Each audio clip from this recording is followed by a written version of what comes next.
Hey, what's up? It's your girl Neek, and you're tuned in to Neek at Night. Last night, I went live to cover this topic, and immediately after I went live, my video was hit with a copyright strike, and there was quite a bit of newcomers to my channel who were kind of confused with the way that I operate on my channel. So before I repost this video, I want to give a public service announcement.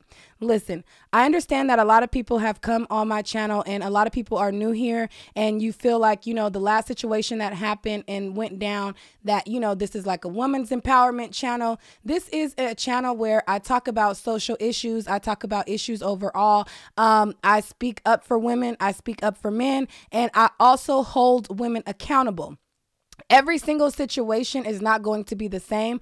I am very vocal in my commentary. I give my thoughts based on what I think. This is not a place to police me into thinking or saying what you want me to post. I post what I want to post. I hold women accountable when I feel like they can be held accountable. And I also hold men accountable when I feel like they should be held accountable. A lot of people want me to repeat every single video that I do about somebody dealing with R. Kelly. Repeat what he did wrong, and repeat. I don't have to repeat that. What's understood don't need to be explained in every single video. I've already stated my thoughts, my opinions, my sentiment. Now, if I talk about other people and their accountability, that's what I'm going to do. So I will hold women accountable and I will hold men accountable, but I will not repeat the same things that's already understood on every other video just for your comfort. I'm just not going to do that. My commentary on this video does no way, shape, or form exclude R. Kelly from any role that he played in any parts of certain situations. This is not excusing him. This is not saying that he's innocent. This is simply saying this is what I've observed from this person and this is what I think of this person. Now, my video was flagged, and when my video was flagged, I noticed that, you know, Azriel's father had, I guess, you know, well, I'm being told, you know, he went live and there was certain powers that be or certain people in the chat. Then ironically, I got this copyright claim on my video. Let me tell you this, I will not be silenced. I know that people want to get me out of here. I'm not getting out of here because I follow the rules. If you place another false copyright on my page, I will be filing lawsuits on a lot of you motherfuckers, period. My mother been wanting to file charges against Azriel's father for putting out her private information, putting out my daughter's private information, and putting out, you know, my family's information and things like that for me simply telling the truth about him meeting up with his daughter. I never lied. And I seen a re-upload of Tasha K's rant that she did when I was live, and she was talking about how, you know, how I don't like when people come at me and I come at people. No, it's a difference from somebody coming at me and putting out my private information that has nothing to do with my commentary. Y'all don't go and dig up, you know, these news broadcasters' personal lives, personal home addresses, and things like that when they're doing their job. So don't do that to me. That's not what this is. Now, if you want to talk shit about me or talk shit to me or feel away, that's different. But to put out personal information on family members of mine, that is nowhere near the same or equivalent. And that's not the games that we're about to play at all. I'm a blogger, and I talk about trending topics, and I'm not going to stop talking about trending topics at all. And I'm not, and for me talking about trending topics, it's never going to be okay for you to put out my personal information for me talking about things that are public. I'm talking about videos that Azriel made public. I'm talking about statements that Azriel made public. So for me talking about public things, no, it's not okay for you to try to blast what car I drive, blast where I live, blast my mom's information, no. That's not the equivalent. That's not the same. That's not what we're going to do. And that's not the picture that we're going to paint as being okay, period. So, you know, my mom has been wanting to file charges about that, and she kind of like took a back seat, but keep on playing with me doing my job, and I will take the necessary precautions I will take the necessary steps necessary to move forward, because I'm not about to be bullied, pushed back for doing my job. You guys were on a national television show, a national TV broadcast, went on several different publications. You are a public figure at this point, and I'm talking about a public situation, and that's just that. Number two, if you put up false copyrights on people's pages, it will not result well for you in your page, your channel, because YouTube does not play with stuff like that. So you want to try to take other people out, you can be taken out as well, because that's something that is frowned upon on YouTube. And you know, I'm being heard that, you know, people are saying, you know, oh, flag this, flag this, flag this. As long as I'm well within my rights as a commentator, there's nothing that you can do to me.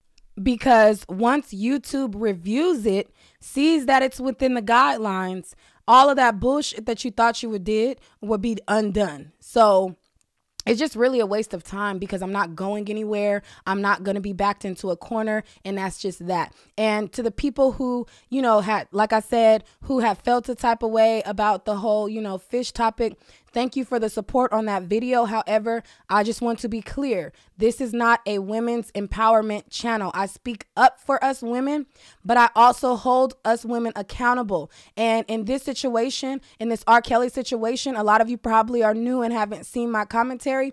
I think that R. Kelly can be held accountable. And I think for damn sure, a lot of the other people can be held accountable as well. So with that being said, if that's kind of, if you feel like, you know, everybody's a victim, you know, he's this monster predator and everybody's a victim and all that, this probably is not the video for you, and you might want to click off and just catch me on the next one. I'm giving you a disclaimer now. With that being said, you have no reason to be upset, because I've already given you the disclaimer to get off of the channel and just, you know, see me on the next video, because, you know, I'm already telling you the kind of the what type of video this is about to be. So with that being said, here is my video from yesterday, and this is what it is. This is how I feel, and I said what I said. Tonight we're going to be talking about this newest video that has dropped of Azriel saying that she was forced to eat her own poo. Now, my voice is slowly coming back, so I'm going to try to get through this. It's rather jacked still, but I'm gonna try to get through this. I'm gonna try to lay out the receipts of everything. And this was originally supposed to be a dedicated video, like where I sat down, edited everything, but I'm gonna just try to get through it on live and get through as much of it as I can, and just, you know, lay out all of the things that I've been saying previous, reflect on some of the things that I've shared before, and share with you guys some of the stuff that is coming out now. So like I said, there's this video of her saying that, you know, she had to eat her own poo. And before that video had came out, there is a producer who was working with her who pretty much outed Azriel and her father and said that, you know, they were just trying to do these things for money, saying that they were lying about things. The producer, I talked to you guys in the last video when Azriel had the situation that happened between her and Joycelyn Savage. There was a producer that was putting on this documentary. They were filming everything and, you know, catching the whole fight go down.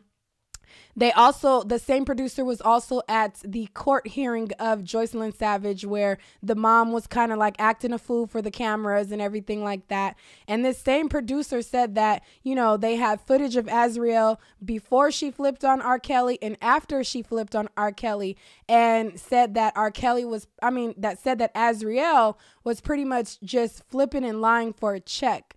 So I'm going to pull up those,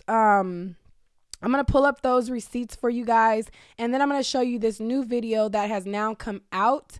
And then, you know, later on, we're going to get into the phone lines and have you guys call in and things like that. But let me show you the receipts of what this person had to say. This is the producer that Azriel was working with. This is the producer that, you know, recorded the situation, like I said. And this is the one who has been having all of the footage that has been leaking and everything. So here's the first message right here. Let me make it bigger.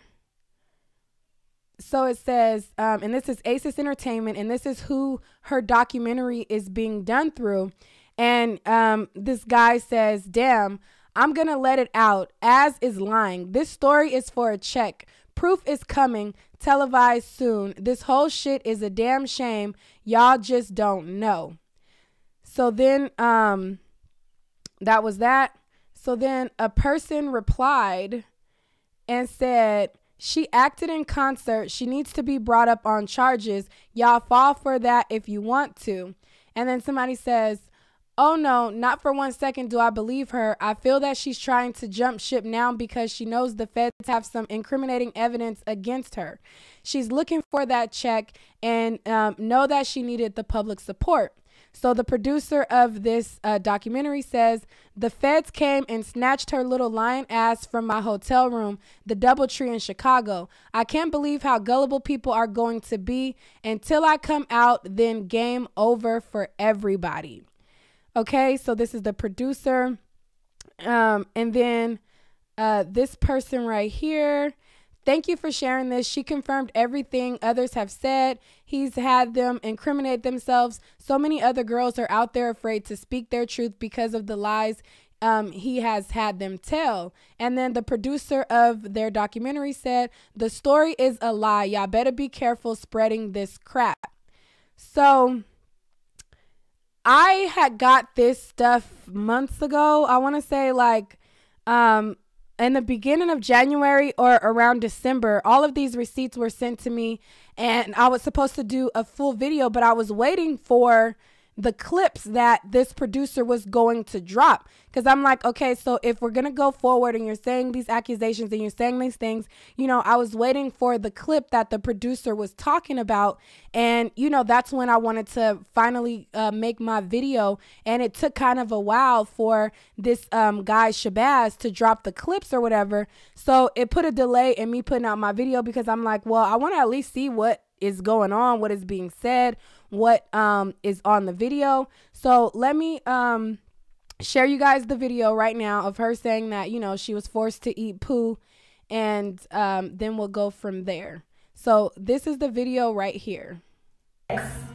He has a video of me, he made me do this video actually of me doing a number 2 in a cup and then eating it out of the cup. It's done. It's over. It's over. You may not even make it to trial. I'm so sorry for you. I'm sorry. I really did love you. And you lied to me, and you used me, and you plagued me. He has a video of me, he made me do this video actually of me. Okay, so as you can see, she's saying, you know, R. Kelly has this video of her. He made her do this video, made her shit in a cup. And then once she shit in the cup, then he made her eat it out of the cup. Okay. So if you guys remember, the last time that Azriel did a video, she said that there was other people who did stuff, but she was not the one that had to do these things, and made it seem like other people were made to do these heinous things, but said that she did not have to do these heinous things. And if you guys remember, I covered this video on my channel the last time. So I'm just going to refresh your memory with this video real quick. And then I'm going to show you guys some other stuff that I want to share. I would be entirely too ashamed to come forward. Thankfully, I've never been in that situation. But have I seen it done to other women? Yes, I have. Okay, so she said, like I said, she said, you know, have I seen it done? Yeah, but has it been me? No. You know, I wouldn't, you know, personally, had I ever done anything like that, I would be entirely too ashamed to come forward. Thankfully, I've never been in that situation, but have I seen it done to other women? Yes, I have. Okay, and to see that full video, you have to go to my Instagram, and it's there on my Instagram in full. But if you guys remember my coverage on this video, you will remember how everything she was saying, it sounds like she was repeating like a Tasha K video. And I pointed that out to you guys, how, you know, it sounded like she was just like repeating like what somebody else kind of said. And it didn't really seem authentic when you watched it versus what, you know, kind of was out there. Also, Now that she's come forward saying that she, you know, had to eat her own poo, a lot of people are trying to compare that situation to the allegations that was made in regards to Dominique Gardner. Dominique Gardner did a video with Dr. Rice, and Dr. Rice, on that interview that she did, she said that that whole shit thing that they was trying to put on her, she said that that was a lie, and that people were spreading rumors. And I feel like there are certain things that are being said just because the public will eat it up, just because of the simple fact of the whole narrative that's already been pushed. Now, in this interview, she's saying, do you like no, it didn't happen to me. But then now she's saying that she's eating these things, and then it just seems like she flips and turns whichever way is going to garner the most cause and effect, or the most like reaction. And I feel like a lot of this is publicity to try to get this music career jump started. That's my opinion. Could she be a victim? Yes, that's possible. I'm not taking that away from her, but I feel like ultimately it's not about trying to heal. It's not about trying to, you know, be in a better place. It's about how much monetary gain can I capitalize off of this situation. And for a person who is supposed to be a victim, I feel like trying to become a famous star right away should not be the focus, in my opinion, if you really had these things happen to you. And then that makes me kind of question what's just being repeated because people will just eat it up, and what's authentically true, because there's a lot of things that she says. She'll say one thing and then she'll flip it and say the complete opposite, and then say this and then say that and then say this and then say that. So she has created quite a history of saying things where it kind of makes it hard to believe or try to like comprehend, because I mean, was this like, what was the situation? Like, did he have a gun to your head? Like, what would possess a person to eat shit? And not trying to condemn her, but I'm just trying to say, and I guess the answer to that, to people who believe a certain narrative would be, oh, Stockholm Syndrome. Oh, I don't believe in the whole Stockholm Syndrome thing in this situation.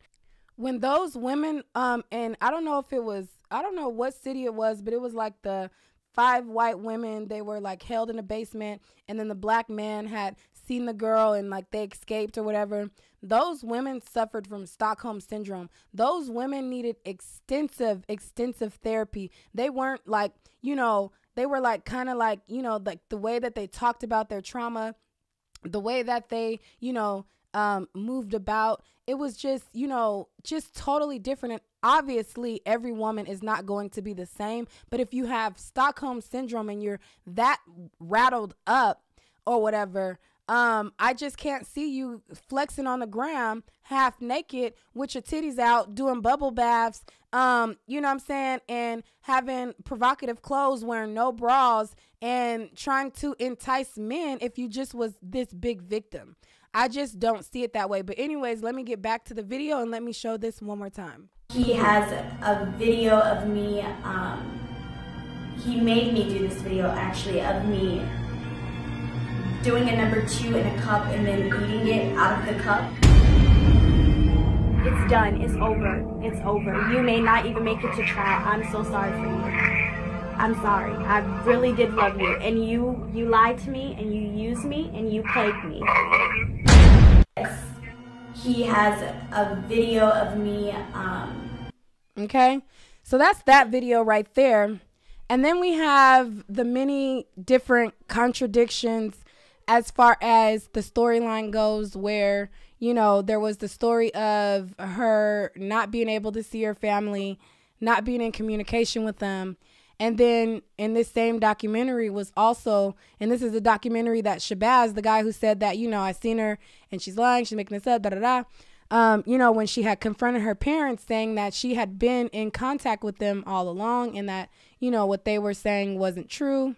It's not about what the world thought it was about. It was about me getting relationships with my daughter. Don't paint no picture. Like, I have not talked to you guys in over a year, because I would call you guys 4 or 5 months at a time. So to believe something like that, so extreme, so bizarre, so outrageous, I just couldn't even fathom my parents My parents believing something as bizarre as that. One of the things that it's not about what the world thought it was about. Okay.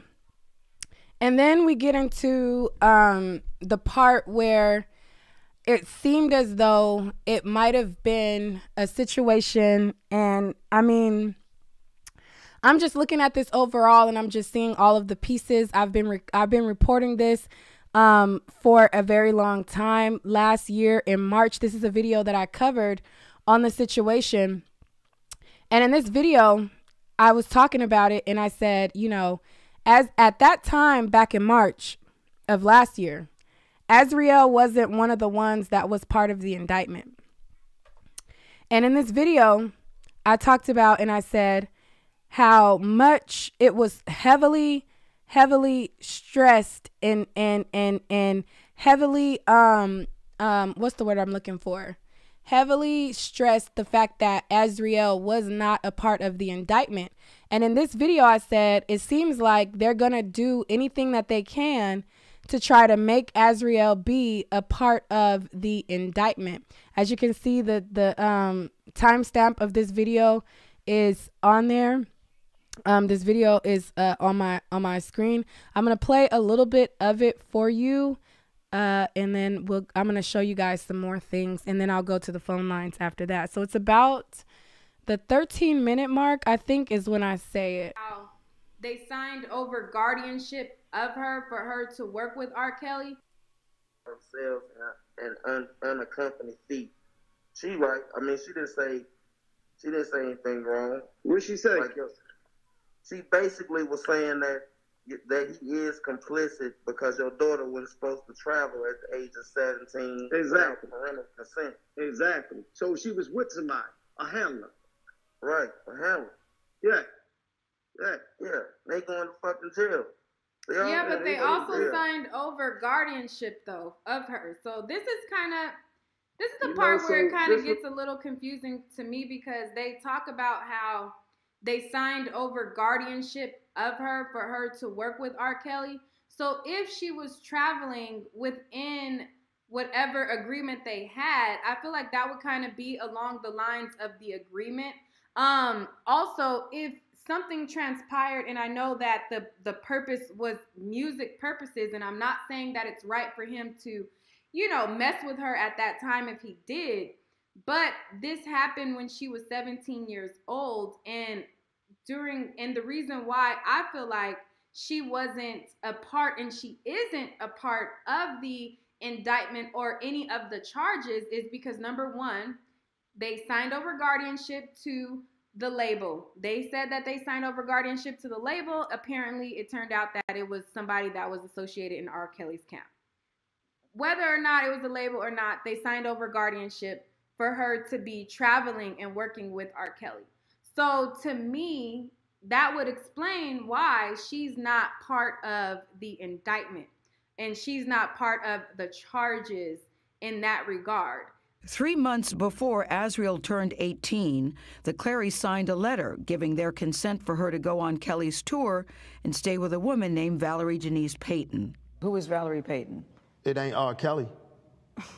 It's not Robert Kelly. But does she work with R. Kelly? She's supposed to work for the label. We found out later on that she works for R. Kelly. But at the time you signed this, you thought she was... He told us it was someone affiliated with the music label. From Sony. Okay. Correct. So you thought she would be a chaperone for your daughter. That's what she was supposed to have been. And what he said in the beginning of the live, it really stuck out to me. And what I've been hearing across like all of the times that I've heard him speak out, he heavily emphasizes the fact that Azriel is not the one who is being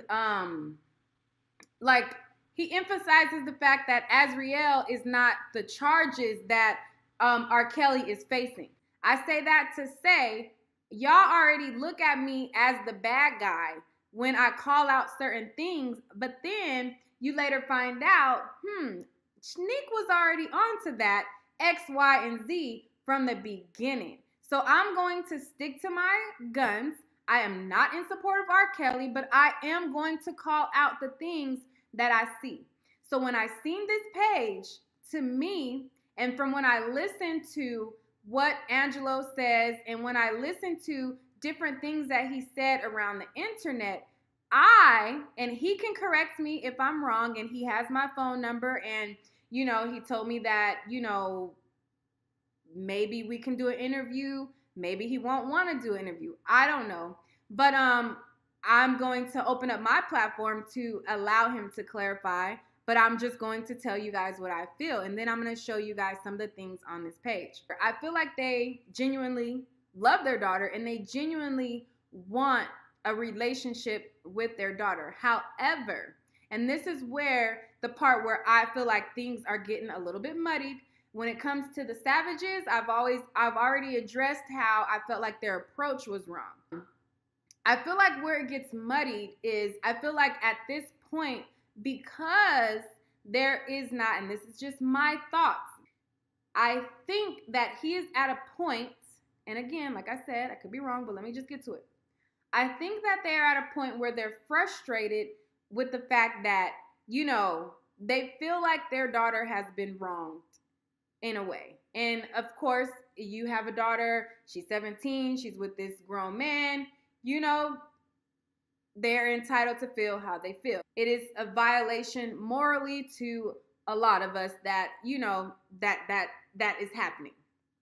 I feel like because they can't get him on what he has done or what they feel like he has wronged them on when it comes to their daughter, I feel like there's a possibility that they may be to the point where they want to go to extreme measures. Desperate times turn to desperate measures. I feel like they're at a point where they are willing to go as far as to embellish certain narratives so that he can get charged for something when it comes to their daughter as well, type of thing. The parents are represented by Michael Avenatti.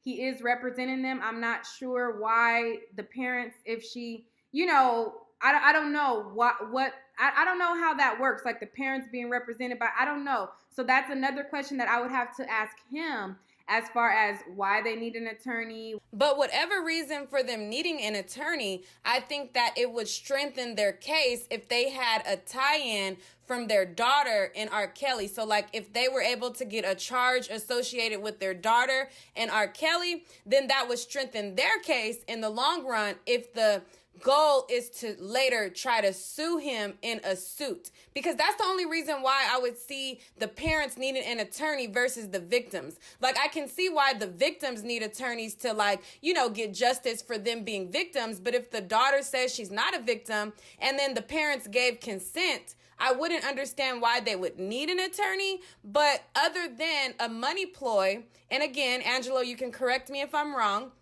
but this is my assumption, you know, it would strengthen their case later for a money ploy if their daughter was tied into an actual allegation. So that's why I think that, you know, some of this stuff, I kind of, you know, I think that there are some truth to some of these allegations, but like I said, I think some of it has probably been embellished to a degree. And that's my assumption, and I can be corrected on that. Okay, so as you can see, that video was posted on March of 2019. And last year, March of 2019, Azriel was still with R. Kelly. She was riding hard for R. Kelly. And she was very much, you know, in their polygamous relationship. And I have done several videos on Azriel. And I had defended, you know, how people were like coming down hard on her on the internet. And I felt like it was just unfair how people was doing things. But I definitely felt like there was a shift where there was going to be a little bit of embellishment to try to tie her in. So I felt it was very important to note that this was my rhetoric last year while she was with R. Kelly, because now that she has left R. Kelly, people will try to switch it and flip it like I only feel this way because she's no longer with him. I got the timestamps. I got the receipts. I stand on my beliefs. I don't just, my belief don't flip flop, no matter what type of narrative y'all try to paint around my R. Kelly coverage. This is me critically thinking, logically thinking, and this is what I feel. And my thoughts have always matched. I never felt like Azriel was a victim when she was with R. Kelly, and I don't feel like she's a victim to the magnitude. Not saying that she never been through nothing with him, but I don't think that she's a victim in the magnitude that it's being painted as far as like Stockholm Syndrome and all. I don't know. I don't believe that. So I didn't believe it when she was with him, when y'all was trying to paint a certain narrative, and I didn't think that it was that case after the fact. So I just felt like it was very important to note that, I felt like this last year that because she was not a charge in the case, I felt like there was going to be a level of, extremes to try to get him brought up. And a lot of it would be believed because people already have, a certain narrative. And I feel like, it would have been those things. But and again, that's not to say that she didn't go through nothing, because people have relationships that aren't the best relationships for them. Doesn't mean that they're this quote unquote, victim type of thing. But anyways, let me get back into the video, because when I seen the producer of the show mention this, had said that, that Az was lying, and that they were doing this, and that the feds had came to the hotel. And when he said that, she needs to be brought up on charges, that kind of reminded me of this video where I was like, I felt like they were kind of trying to purposefully like make that happen. Azriel had, this person, I think he had also made mention about the Patreon account. I think he had also made mention about the Patreon account in which Joycelyn Savage had. The producer that was working with Azriel on this documentary, he had came out and he was replying to somebody, because people have been saying several things to him. But in one of the replies, he says, "That's your right. Stand with her. Not mad at you. I'm standing on what I know. I know her and Angelo. She's lying for a check, plain and simple. If you listen real close, she mimics what was on the Patreon. Remember that. Go back in your memory banks. Then go back and listen. Trust me or don't. She's a liar. I have her on tape too. Both sides, before and after the flip. It's all about $1. YouTube ? Come on now. Don't make me revoke your black card." So I don't have what he was replying to, but this is him saying, if you listen real close to what Azriel is saying and listen to how she talks, it sounds a lot like the verbiage and how the Patreon that was falsely made on Joycelyn was said, and how things were kind of put out. And around that time, if you remember, Azriel, like that Patreon account kept going up, and then Azriel would always put, I'm playing chess. This is a chess move. This is a chess move, and she kept like mentioning playing chess and not checkers and all of that. So I feel like she was trying to play chess and be like, okay, well, since I told Rob or Robert or whatever they call him, that I didn't want him messing with Joycelyn no more. Let me try to make it look like she's flipped on him so that I could be number one and that he could fuck with me. But then when that didn't work, that was her chess move. But when her chess move didn't work, I feel like her chess flipped to her benefit. And it just seems like, a lot of people talk about how they feel like Azriel is manipulated. She was young, but I feel like there is a lot of manipulation as far as what Azriel does. And hey, maybe, once you be manipulated, you learn to manipulate other situations. But I feel like there's a lot of manipulation in the games that Azriel plays as far as her, being this quote unquote victim that she is trying to portray. I feel like she was a willing participant in a lot of this. And I feel like because the public already has a certain perception, she knows, her father knows, they all know, because she said, I'm about to be an advocate for women. I'm about to do this. They know that women will eat it up. So it would be easy to just, say certain things. That's just how I feel. But just looking at social media and how things have been playing out, it's just, of course, every victim is not going to act the same, but it just does not feel right. It don't sit right. I don't get that this whole like Stockholm thing that everybody wants to paint. I just don't see it that way. And to me, as I looked through things, it kind of started to seem as though this was kind of a plot based on kind of like, you know, when somebody wants you to do something for them and they don't get their way, so then they turn on you and they flip on you because they don't get their way. It kind of seemed that way, and it started to seem that way as I started to look at the different information that was available, piece together the different things that was available, and as I started to, you know, look through different things, I started to think, was this something where, you know, there was kind of like a division between her and Joycelyn? They felt, you know, she felt like she was better than her, and it was like this plot to kind of push her out so that R. Kelly could think that she wasn't loyal to him, so that she could be number one. And then when that kind of didn't work, then, you know, went to plan B. That's kind of what it seems like in hindsight, now that I've looked at all of the stuff that I've looked through and seen all of the different things. Okay, because I'm letting you know now. Well, I'll call you tomorrow. Okay, I did want to tell you, like, to switch the 90 days out, but when you do switch them out, I do have a lot of stuff to talk to you about, like really good stuff.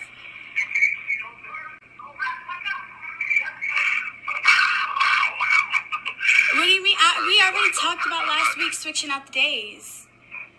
We've been talking about that, so why are you saying wow? Yeah, because you hung up on me and called right here to the building, and they called me to the floor to discuss the same thing I had already told you. No, I called. Okay, and as you can see, she's trying to say, you know, like she told him to switch out the 90 days, but I think she knew that she was recording, so she flipped it and framed the conversation in a way. And when he was about to call her out and say, you know, I already know you, like I pretty much peep what you got going on, this leak of this recorded conversation, they immediately cut it off and it stopped. So I don't know, a lot of it just be having my eyebrow raised, and it just, I don't know, it just seems a little bit set up ish and not like a victim thing. It just seems like a I'm gonna get you because I wanted you to do something and you didn't do it, and so now I'm gonna, you know, get revenge type of thing, versus you know, I really feel violated, I really feel victimized. It seems more like a revenge thing than anything, as far as whatever happened between her feeling like she should have been number one and her realizing that, you know, her and Joycelyn was kind of in the same type of playing field, and he was telling her the same things that he was telling Joycelyn. I feel like it's more or less a, you know, a scorned lover in that regard, and less of a victim that the world tries to paint in the way that they try to paint it. I think that it's just, you know, when you're dealing with a nigga and you find out that he talking to another female and you get mad that he talking to another female, and he might be telling her the same stuff they telling you, so now you mad, you know what I'm saying, because he done been feeding you and telling you like you beautiful, you this, you my only one, and you find out he got another one, even though she knows that he was with Joy. She just felt like her position was higher, and so that's just how I view it, versus you know, oh, I was taken advantage of, I was this and I was that. It wasn't a taken advantage of in the way in which it's being shaped. That's not what I gather. What I gather, if it is a relationship where you with a nigga and he telling you that he not messing with other girls and he messing with other girls, or you feel like his relationship with other girls is different than what they tell you, you know, I don't know if that makes sense. But anyways, there was this one post where she talked about how, you know, the reason why she left R. Kelly. So in this post, she said, long story short, I left Robert because he was a liar and he was lying to Joy. Robert planned when and how he was going to let Joy go. If she was the one, she wouldn't have went 4 to 5 months without seeing him. I was the only person he asked to see at visitation every time, not Joy. And the only reason why she is able to see him now is because I left. He didn't care for Joy, and I didn't like that he was using her. And I told him that at my very last visitation to get rid of her. So Azriel told him to get rid of her, and he did not. And so when he did not get rid of Joycelyn, that's kind of when that was around the same timeline of the Patreon coming about. So when this stuff was going on and she was telling him, like, you know, get rid of her, you know, and all of those things, that's when that Patreon came out to make it look like Joycelyn had flipped and turned and everything. And then it says, okay, so okay, so and I didn't like that he was using her. I told him that at my very last visitation to get rid of her if he didn't care. And his very last words were, "We have to feed the tiger before the tiger bites us," not meaning me, but him. So that is one of the things she says. And to me, it sounds like a little bit of a game, I feel like, in a way. And then there started to be videos of Azriel basically showing, like, you know, that, you know, she's like about to be famous.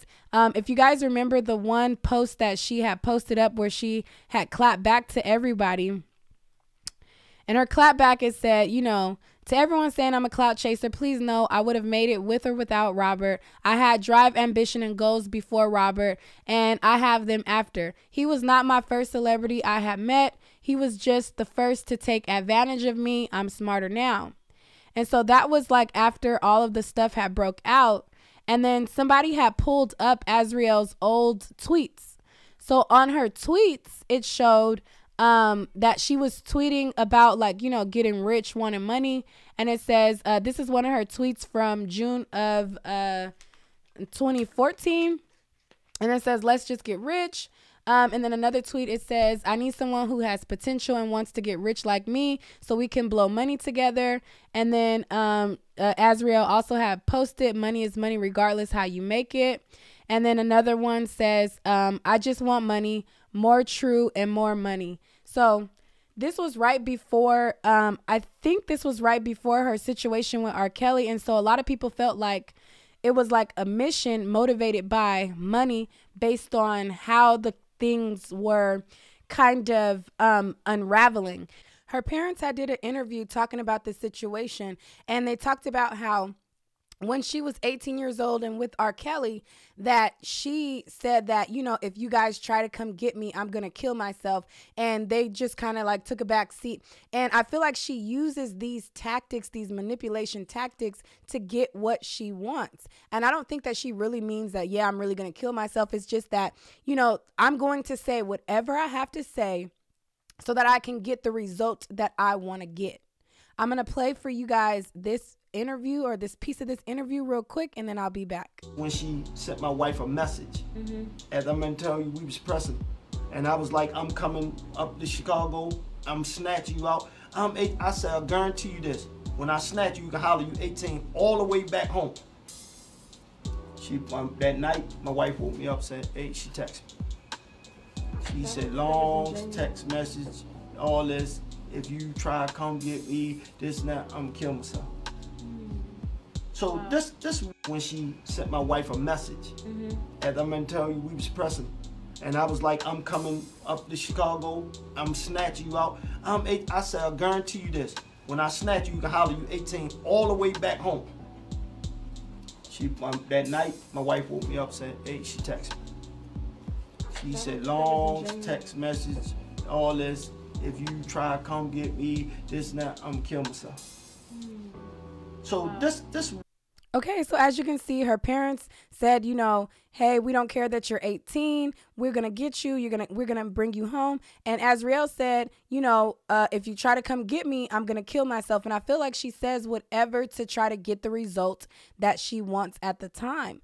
I think that's why her narrative changes as the wind blows. And when she talks about these things that are supposed to be so traumatic, she's either laughing about it or chuckling about it, or not showing any true emotion attached to it. And when I see people who have trauma, who have been through things, you can see like how they try to start to get on edge when they talk about these things, and they start to, you know, relive them as they're talking them. They're not talking with smirks on their face, smiles on their face, and showing showing absolutely no emotion. And that's why a lot of the times I feel like she's just repeating stuff that other people say just to get the result that she wants at the time.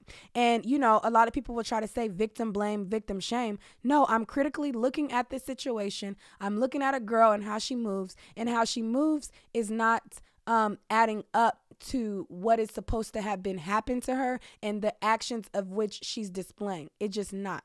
Another person had went and asked Azriel and was like, hey, are you willing to cooperate with investigators and possibly testify at trial against R. Kelly if called on? And then Azriel's reply to that about if Azriel's going to be a willing participant or not, Azriel's reply is, well, that depends on his fans. But one thing's for sure, they walking on thin ice. They're definitely not about to disrespect me, my family, and attempt to punch lies into my story because I choose to share with the world what I've endured. And to me, it's like, is this a game to you? And is this based on like, oh, you know, that depends on how they treat me? And that, no, like if you are a victim, get justice. Get justice for your story. Why is it like a game? It just, to me, it just be feeling like it's a game.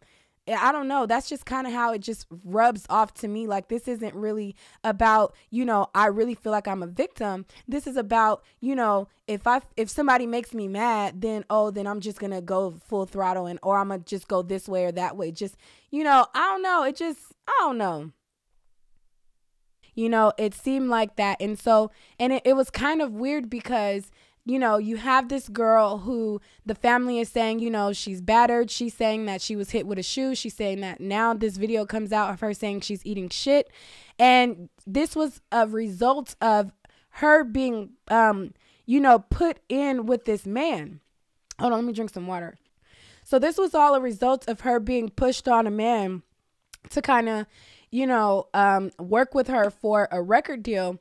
And then right after she comes out of this situation that's supposed to be this traumatizing situation, it's supposed to be this situation where, you know, she was done wrong. Right after that, her father is trying to force her onto another man. So this is, and I'm just running through everything, so it's probably confusing, but my voice is gone and I'm just trying to get through this. Hopefully it makes some kind of sense, but I think it's a kind of like, it's a money grab mixed in with real events. So I think real things happen, but I think this was a money motivated situation, if you will. Like, I'm not taking away from her ever having anything happen to her, and I'm not saying that, you know, she was never a victim of any sorts, but what I'm saying is there was certain things that went down all for the dollar, and it was like, to me it seems like a plot and a plan that if I'm not gonna be your number one and reap the benefits that way, and if you're gonna have joy in this situation and, you know, you're not going to push her out and make me number one, then I'm going to flip and I'm going to get my money that way, and I'm just going to be famous that way. That's kind of what I've gathered from it, because it's like, if my daughter just went through a traumatic event, I'm not about to be trying to force her onto different producers and put her in another man's lap that could possibly do the same thing to my child again. So Azriel's father was under several producers comments. And so this is Timberland, who had posted up a post saying, working on my next moves always. And then Angelo was underneath that and says, history in the making if you was to bring out Azriel Clary. So her father was kind of like, you know, trying to push her up on another producer right after she came out of this alleged traumatic, you know, thing.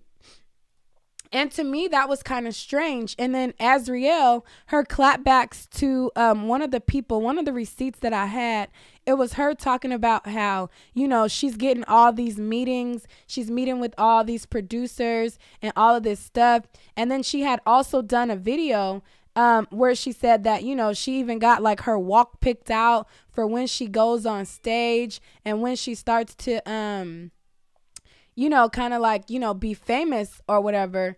And so let me show you that real quick. So that's this video right here. That's the time to be walking when I gotta go on stage.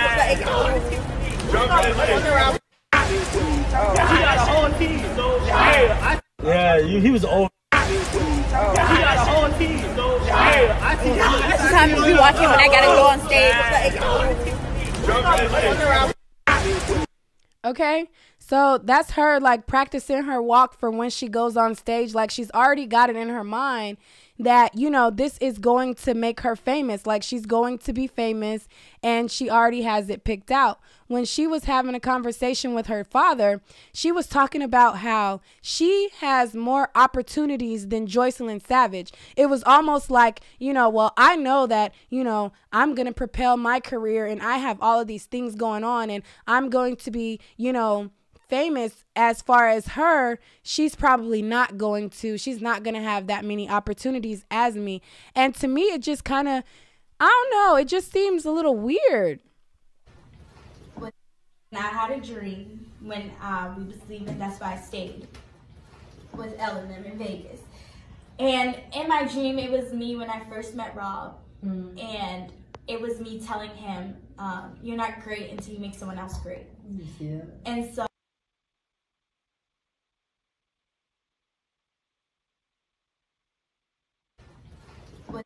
I had a dream when we was leaving. That's why I stayed with Ellen in Vegas. And in my dream, it was me when I first met Rob. And it was me telling him, you're not great until you make someone else great.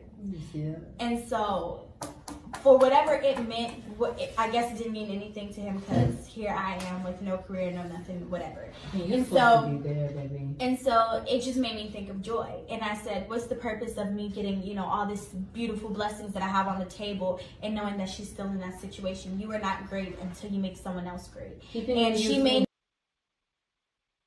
This is her talking about the whole setup. So she set Joy up, fought her to get it documented. And so her putting Joycelyn in jail, saying that she slept with her as a minor, this was her saying that that was her making her great. And I don't understand how, but, you know. Not, you know, get as many, like, opportunities as I get, but the fact that she's no longer in that situation, I've done my job. And like I said, that video where she's talking about she was doing such great things for Joycelyn, that was centered around her telling and trying to put charges on Joycelyn, saying, you know, you slept with me as a minor, and trying to put assault charges on Joycelyn when Azriel is the one who actually beat Joycelyn up, but then flipped and put charges on her when she was the one who was the one beating her up. So it's like, you're saying, you know, you want her to be great and, you know, you're going to have all these opportunities and you're doing something so great for her. But what you did great for her is you putting charges on her. Like, that don't make sense. Like, make it make sense. No, it's you have a envy because you thought that you were higher position than her. You felt like you was the queen bee and y'all was at the same level. And so you wanted to get even with her and you wanted to get even with him. Now, I screen recorded this and I just find it ironic that, you know, and again, not saying that she's never been through anything, but I just feel like, you know, if you engage willingly into a fetish, if you engage willingly into, you know, like I talked to you guys before and I told you guys, like, I dealt with a guy and he liked to suck toes. I don't really like that, but when I was dealing with him, I let him do that. Some of this stuff, it sounds like willing participation into like certain fetishes, and then now turning it and flipping it into like be a victim thing. And I'm not saying the eating shit part is a part of the fetish that she played into, because I don't even believe that. I don't believe that she shit in a cup, picked up the shit and ate it. I mean, that is just, hey, shit happens in this world. I just don't believe that happened. I mean, I just can't imagine. I don't know. I just don't, like, maybe I have to understand what duress she was under to do something like that. Because other than that, I mean, until I, you know, because she said there's a video of it or something, and I don't even want to see no video of her eating shit, so I don't even want to say I want to see proof. I just need to probably understand why you would do that. Like, was she beat up? Like, why? Because why would a human being eat my own shit? Like, I don't believe that. So when I say I think that she participated in some of this fetish stuff, I think that, you know, he probably liked kinky sex and she probably was into it to please her nigga. And now that the world deems it as, you know, freakish and creepy, it's like, oh, okay, well, yep, now I'm gonna say I'm a victim, or in that regard. Because, you know, now with her sister, I don't understand how a family could make light of it or make fun of it in any way. Like, I would never, you know, make light of something like that if it was something so traumatizing. So her sister had posted a post, and on the post, the sister, this is Azriel's sister to the left, and this is something that was posted on an Instagram account called Justice for RK. But it's Azriel's sister, and she has a dildo, and she's acting like she's peeing on this girl. So this is at a photo shoot that she was doing, and this was after Azriel had came home. So on one instance, you have the father trying to pawn her off on other men, and then you have the sister acting as like she's peeing on this girl, like it's like a funny shits and giggles thing. And it's like, if your sister truly went through this, why is this something that you guys are making a joke out of? You know what I'm saying? Like, and that's your sister. So, you know, as you can see, this is her, like, you know, waving it around like she's, you know, peeing on her. And then if you go to this slide right here, somebody kind of had called the sister out and was like, that's kind of like gross. Like, how can you even make fun of or make light of that if that's something that your sister went through? And then somebody said to the sister, interesting joke considering all the pain he's caused your sister and your family. How tacky. And then so the sister said, we laugh at shit. What's new to you is old to me. So you tacky for the comment. So they laugh at certain stuff like this, and I'm trying to figure out what's funny. If it was a traumatizing situation, what's funny about it? Or was it a fetish that she indulged in? I don't know. It's just weird, because if that was my sister, I wouldn't find it funny. And then somebody else had commented to the sister and said, wow, you can joke about someone who's harmed countless amount of women, including your sister. And then the sister said, I know I felt about at first, then I said, fuck him. So you have a situation where the sister is acting like it's no big deal. And then you have all of these photo shoots that are popping up. You have Azriel doing, like, you know, these raunchy photo shoots where it's like, you know, she's trying to be like this sexy, provocative thing. And it's like, if you were battered, if you were, you know, sexually victimized, why are you over sexualizing yourself? And on top of that, if R. Kelly did all of these heinous things to you, and it's not just a repeat of what people will just run with, and this is a person that truly did all these fucked up things, I can't imagine me getting my abusers outfits and wardrobes and making them photo shoots out of them. Like getting R. Kelly's clothes, a person that's supposed to have done this so bad, traumatizing thing to you, and then you have his clothes, and that's the clothes that you choose to do photo shoots with. It just, as much as you guys want to paint it one way, it just does not add up in my mind that way as I look at the pieces together. Because it's like, if somebody did me wrong, it's like, fuck you. I don't want nothing to have to do with anything that belongs to you, anything that resembles you. Like, but to go and do photo shoots, and the photo shoots is his clothing, and I don't know. That's why I feel like it's more of a her and Joycelyn kind of battling to be number one, and her kind of saying, well, F y'all, I'm going to get you back because, you know, you didn't make me number one thing, versus how people try to paint it out. I mean, I know we live in a new era where people are doing it for the gram and all of that, but to me, like I said, you know, all of the overly sexualized things that she does, but then it's like, I'm battered and I'm this and I'm that.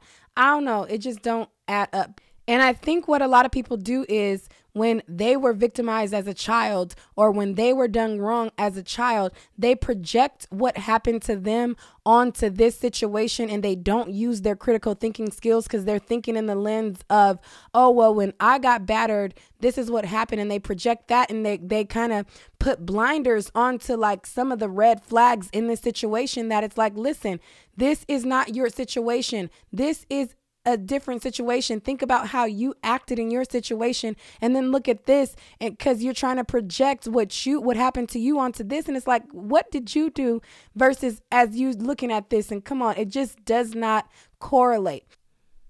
Well, it just doesn't correlate to me, that is. But everybody is free to feel how they feel. Everybody is free to have their opinions about it, their own viewpoints about it. You have your viewpoint. I have mine. Don't come on my platform trying to disrespect my viewpoint.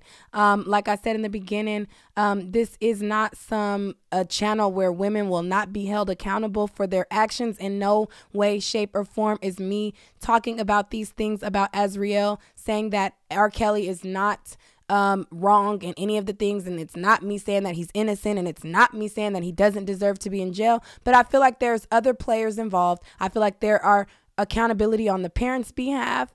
It seems like that she is being pimped out then and was now trying to be forced and trying to get a money bag on her now.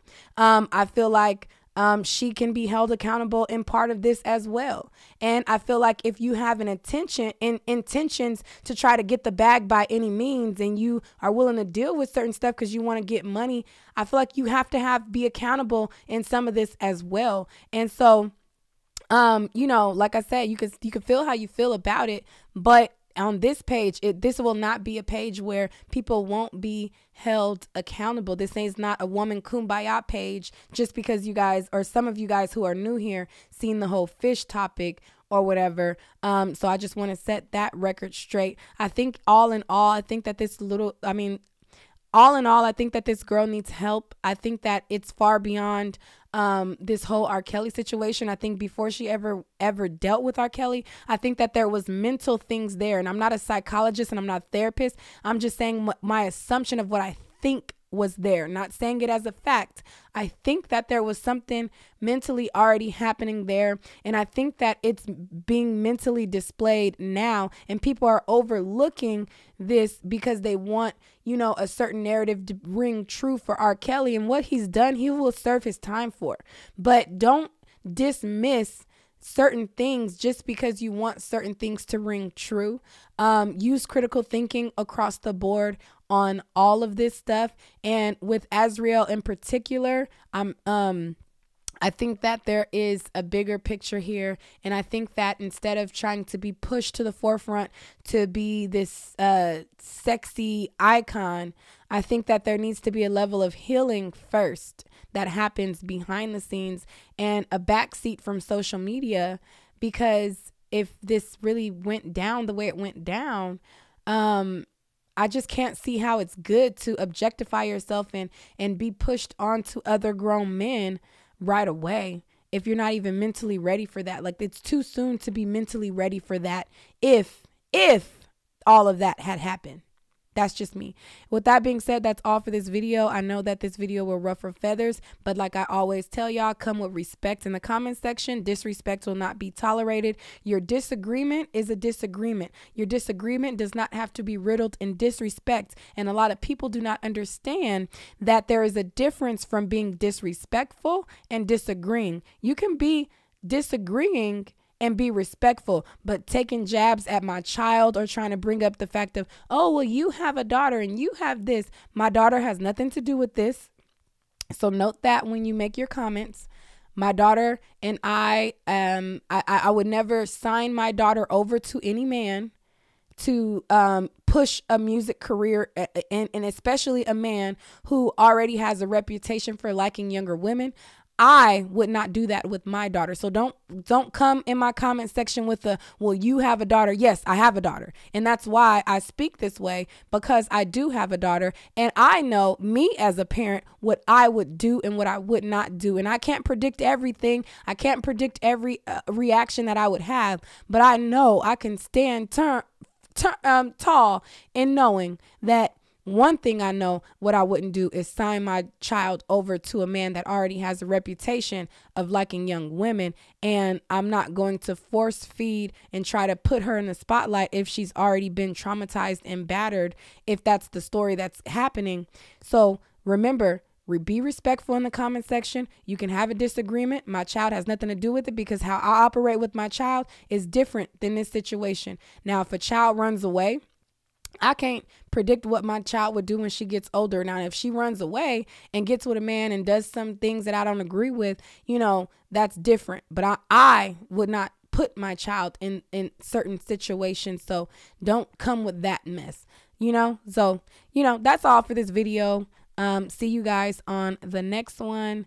And, it seems to be this try to take out Neek at Night type of thing. And baby, I'm going to still be here. I'm not going to be silenced. I'm still going to be opinionated.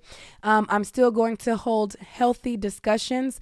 My other topic that has been tried to switch and changed, the whole fish thing that was going on my page, it's been switched to try to be a negative thing. It was never a negative thing to begin with. It was a healthy discussion of what I don't like and what other people felt about it in balanced conversation. And I'm going to continue to have balanced conversations. I'm going to continue to share my opinions, and I'm going to keep on keeping on.